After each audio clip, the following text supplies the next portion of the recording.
Ando si Kristan. Doon sa gilid si Kristan. Hindi na makapunta eh. Oo. May nasa hospital yung nanay ata. Mga kasama, ilang sandali lang ay bubuksan na natin ang ating portal na programa. Sa lugar at pwesto ng ating Virgin Maria.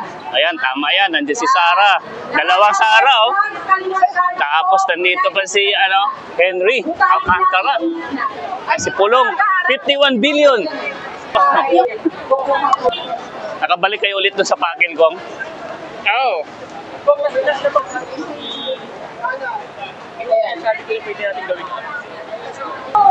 DPWH, mag-isyalis na kulaw ang ating panawagan at sigaw sa kanila.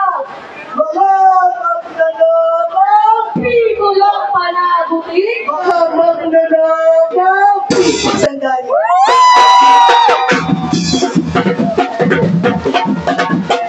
Dapat magkaroon ng independent commission, ipasa, i-certify as urgent ang ating pinasang panukalang batas na meron sa mababang kapulungan at meron din sa Senado. Tanging independent commission lamang ang makakapag-imbestiga ng walang bahid at walang bias.